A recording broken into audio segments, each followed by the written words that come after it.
हरि ओम श्री गुरु शरणम श्री गुरु चरण कमलेभ्यो नमः। देखिए सज्जनों, ये संतों की वाणी क्या है? परहित। संत काय के लिए जन्म लेते हैं? दूसरों के लिए।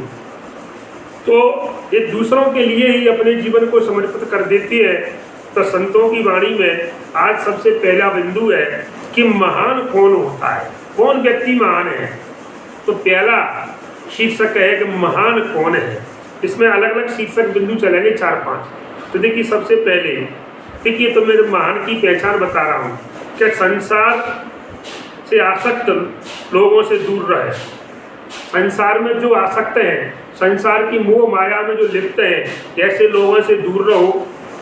सुख देने वाले की प्रशंसा या खुशामद मत करिए, ना करो।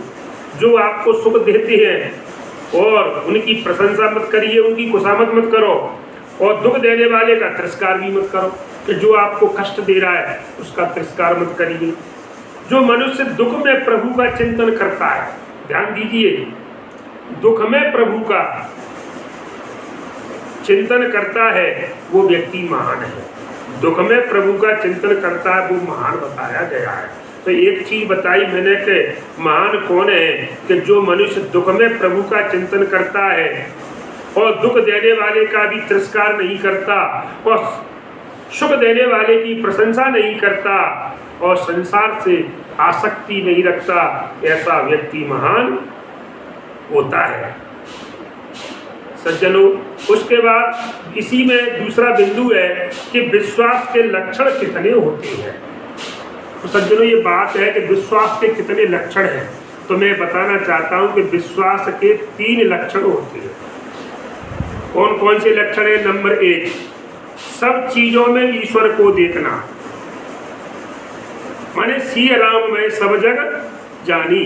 रामचरितमानस भी इसका प्रमाण कहता है कि सिय राम में सब जग जानी, कि मैंने हर वस्तु में ईश्वर को देखना, कण कण में ईश्वर है। एक बात तो मैंने विश्वास की बताई।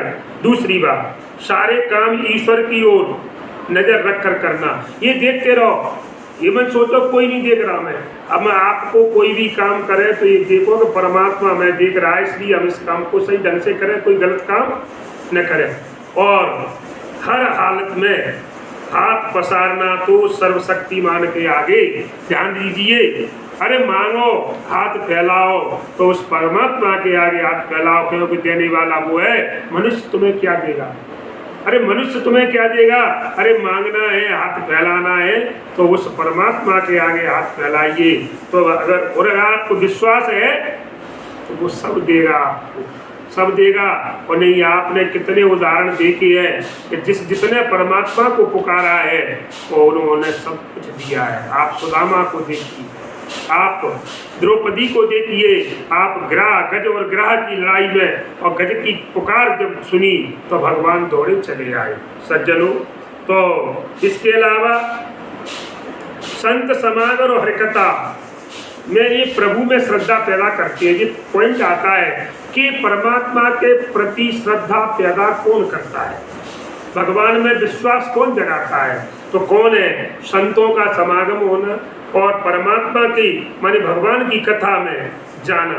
अगर आप हरि कथा में जाओगे तो ये सुनोगे तो उनके प्रति आपके मन में श्रद्धा अपने आप ही जाग। प्रभु के विश्वास से तीव्र जिज्ञासा से विवेक, मन विवेक कह लो या वैराग्य कह लो, वैराग्य से आपको तत्व ज्ञान की प्राप्ति होगी और तत्व ज्ञान से परमात्मा का दर्शन होगा और परमात्मा के दर्शन से ही सबसे ऊपर स्थान प्राप्त होगा, जिसे सर्वोपरि कहते हैं। इस प्रकार से सज्जनों, ये संतों की वाणी है। सहनशीलता और सत्यपरायणता के संयोग के बिना प्रभु प्रेम पूर्णता को प्राप्त नहीं होता। कहने का मतलब है कि परमात्मा का प्रेम कब तक पूरा नहीं माना जाता। परमात्मा से प्रेम करना कब तक? जब तक आपके अंदर सहनशीलता नहीं आएगी और आपके अंदर सत्यपरायणता। सत्यपरायण का मतलब, परायण माने क्या होता है? व्रत।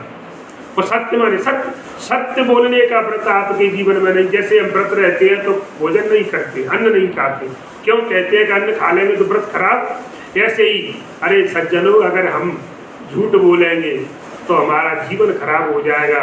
इसलिए ऐसे जो लोग होते हैं जो सत्य का व्रत करते हैं, सत्य परायण होते हैं, सहनशील होते हैं, जैसे पर्वत कितना बड़ा भारी होता है लेकिन छोटे छोटे घास के तिनकों को अपने शरीर पर, अपने सिर पर धारण कर लेता है, लेकिन उसको इस बात का कोई सर्दी गर्मी नहीं है कि ऐसे छोटे लोगों को मैं काय को बगल में बिठाऊं।